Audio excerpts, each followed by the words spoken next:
Wabarakatuh. Oke, kita hari ini saya ya dengan nama Siti Nurrohimah, NIM-nya 0142S1 D02230. Ini adalah tugas ujian akhir semester dari pelajaran mata kuliah parenting. Di sini judulnya pengasuhan anak usia dini. Bagaimana sih cara pengasuhan dini itu? Nanti kita ada beberapa tahap ya, ada beberapa macam. Nanti kita akan bahas satu persatu. Oke, next.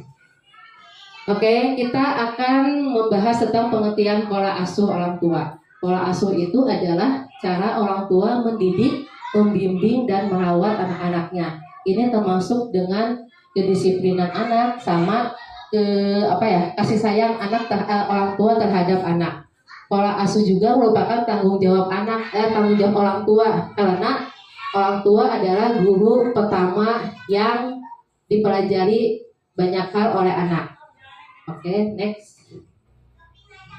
Di sini ada beberapa contoh ya penerapan pola asuh yang baik, yaitu memberikan kasih sayang dan perhatian, mengajarkan keterampilan sosial, memberikan kesempatan untuk bermain dan bereksplorasi, membangun rutinitas harian yang sehat, menjadi contoh yang baik untuk anak, menyediakan lingkungan yang aman dan terlibat, membantu anak mengembangkan keterampilan kognitif.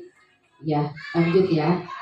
Di sini ada beberapa pola asuh ya, menurut beberapa ahli. Nanti kita akan menjelaskan satu persatu ya. Ini menurut Thorne.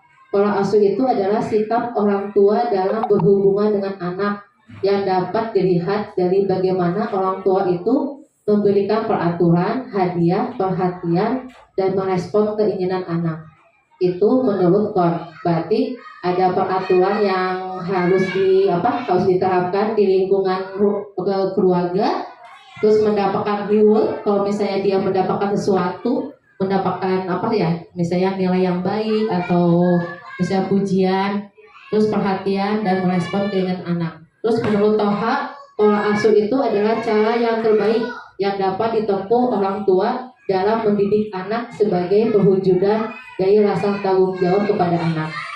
Oke, selanjutnya dari Diana Baubrin. Pada prinsipnya, merupakan parental control, yaitu orang tua itu dapat mengontrol anak, membimbing, dan mendampingi anak-anaknya untuk melakukan tugas-tugas perkembangannya menuju pada proses pendewasaan. Nah, di sini ada 3 pola asuh anak, yaitu authoritarian, autoritatif, dan permisif. Nanti apa sih itu authoritarian, autoritatif, sama permisif? Nanti kita bahas. Pasti itu, oh iya aku pengasuhan polanya kayak gini nih. Kita lihat ya. Di sini teori pola asuh Harlock menjelaskan bahwa pola asuh itu adalah metode disiplin yang diterapkan orang tua terhadap anaknya. Ini juga menjelaskan ada 3 jenis ya, otoriter pola asuh, demokratis, dan permisif. Kalau otoriter itu memaksa anak untuk bersikap sesuai dengan keinginan anak. Misalnya A, ya udah A, gitu ya. Kalau demokratis, berarti dia bisa mendengarkan anak itu berbicara, tapi dibatasi dengan terkontrol. Kalau permisif, memberikan kebebasan kepada anak. Itu lebih bebas ya anaknya ya, mau milih kayak gimana itu bebas. Lanjut. Nah, di sini ya. Nah, tadi kan ada 3 ya, di sini ada 4 pola anak asuh yang perlu kita ketahui. Nah, yang pertama itu adalah otoriter. Otoriter itu adalah gaya pengasuhan orang tua yang mengharapkan agar anak patuh dengan segala perintah tanpa pengecualian.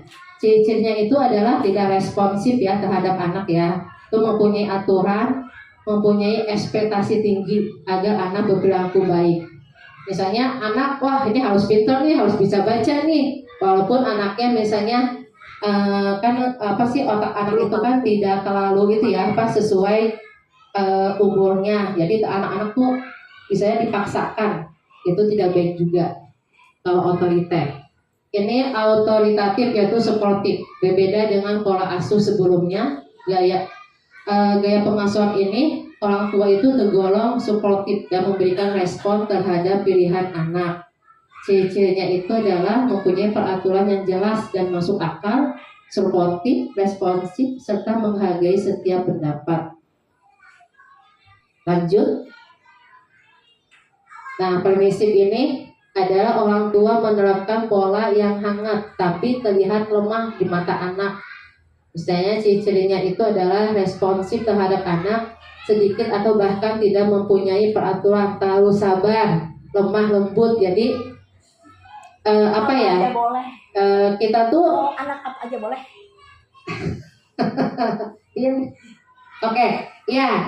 Misalnya mah aku pengen ini, ya udah boleh daripada nangis, ya kan? Walaupun jadi kita tuh punya kedisiplinan. Jadi kalau misalnya kita nggak boleh nih, misalnya nggak boleh makan permen ya, anak tuh nangis, ya udah biarin aja nangis sampai dia tuh oh ya kalau misalnya nangisnya oh ya udah nggak apa-apa deh, biar nangis ya udah aku kasih permen nih, berarti nanti besok-besoknya dia bakalan nangis seperti itu lagi karena kalau aku nangis pasti aku dikasih nih. Nah berarti orang tuanya tidak disiplin terhadap anak. Kalau misalnya emang nangis ya udah nangis aja, jadi dia tahu nih peraturan. Oh ya, aku nggak boleh makan permen, aku nggak boleh makan ini, gitu. Berarti itu ada peraturannya ya. Ataupun apa ya, main games kan. Jadi apa ya? Kalau misalnya kita kan anak itu konsentrasinya 5 menit, ya. Tapi berhubung main games dan misalnya permainan, anak itu jadi konsentrasinya itu bisa 3 detik. Itu kenapa? Karena kita lebih konsentrasi terhadap games tersebut, makanya kita jauhkanlah dari atau kasih waktu lah gitu kan, atau anak itu bermain di luar, dibebaskan dalam arti dilihat dipantau oleh orang tua supaya anak lebih apa ya, lebih kognitifnya lebih keluar, sosialnya lebih keluar, aspek-aspeknya. Ya, lanjut. Nah, ini yang terakhir yaitu uninvolved, yaitu tidak peduli. Jenis pola asuh ini akan memberikan sedikit dukungan emosional. Jadi acuh ya orang tua. Sikapnya itu dingin, tidak responsif, tidak menerapkan peraturan apapun, tidak melibatkan diri dalam kehidupan anak, merasa acuh tak acuh atau tidak peduli. Jadi pengasuhan ini tidak banyak karakter anak ya, dan mengakibatkan terjadinya masalah kepercayaan diri serta kurangnya kebahagiaan pada anak. Jadi ya udah dibebasin, tapi nanti efeknya beberapa, nanti kalau kita udah dewasa nanti berbeda. Apa yang karakter dari kecil, kalau misalnya digunakan dari kecil, maka yang dewasa juga akan berkarakternya tetap seperti itu, akan berubah. Oke, kesimpulannya itu adalah pola asuh yang tepat akan menentukan masa depan anak dan bagaimana ia akan berperilaku. Dengan dedikasi dan komitmen untuk menjadi orang tua terbaik, kita dapat menjaga hubungan positif dengan anak. Nah, itulah. Sekarang kita pikir, kita tuh pengasuhan pola kayak gimana sih yang kita lakukan di rumah? Ada yang mau cerita? Kita sharing aja.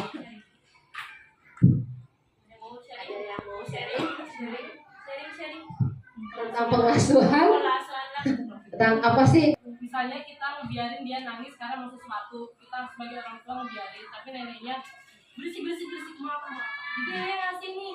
Jadi kita sebagai orang tua karena masih tinggal sama orang tua kan, harus gimana, kayak karena udah berapa kali kalau kita yang jangan beda aja malah ribut sama orang tua sendiri. Oke, berarti nanti ngobrol sama neneknya gitu kan, ngobrol baik-baik. Nanti bagaimana nih supaya anak itu supaya berkembang dan tahu peraturan-peraturan yang harus dia patuhi. Kalau misalnya dikasih itu berarti nanti juga aku nggak nangis nanti kan jadi jadi setiap sampai dewasa pun apa yang dia mau berarti aku pakai dengan cara ini supaya dapat sama orang tua saya gitu. Jadi kasihlah peraturan-peraturan yang bikin anak itu mandiri. Iya. Jadi kerjasama sama orang tua, sama neneknya, sama kakeknya. Yuk kita berusaha yuk kita sama-sama membangun anak menjadi karakter yang baik, lebih mandiri. Gitu. Jadi sama-sama mendorong anak. Oh ya udah, kalau misalnya kayak itu kan misalnya kan kalau misalnya nangis ke neneknya atau ke mananya gitu kan. Kalau misalnya nggak mau dibeli, Nin aku pengen yang ini. Aku ngalamin soalnya. Ya, jadi kerjasama saja dengan neneknya, nanti ceritakan berarti bagaimana untuk kedepannya. Itu kan untuk kedepan anak kita sendiri kan. Ada yang oh ya aku pola asuhnya seperti ini, atau ada yang bermacam, ada 4 kan tadi, ada yang otoriter, permisif, sportif, sama satu lagi apa tadi ya? Ya tidak peduli ya. Nah nanti aku PPT-nya aku kirim. Memang kayaknya kalau saya pribadi enggak ada di salah satu pola asuh ini. Jadi di dalam ya dari 2 anak ini, jadi masing-masing itu beda-beda. Ditambah lagi di satu anak aja ada yang suportif, tapi ada otoriternya juga, jadi case-nya beda-beda gitu. Tidak menganggap satu Iya, jadi itu kan tergantung orang Kondisinya, kan beda-beda ya, karena beda-beda sifat anak itu ya. Jadi harus ada yang ditekan, ada yang lebih harus ini nih, harus tegas, ada yang harus misalnya kasih peraturan, ada yang apa sih yang standar. Peduli juga Bun. Misalnya 2 anak ini sudah saya usahakan dengan metode yang tadi. Yang gitu tadi ya. Misalnya ada satu kasus mereka berantem gitu, selama masih belum berbahaya, ya udah saya nggak peduli mereka, dan biar menyelesaikan sendiri. Mungkin salah satunya bukan karena nggak peduli ya, karena biar mereka menyelesaikan masalahnya sendiri gitu, tanpa campur tangan orang. Itu dan termasuk positif ya. Jadi mencari memecahkan masalahnya dengan sendiri. Iya.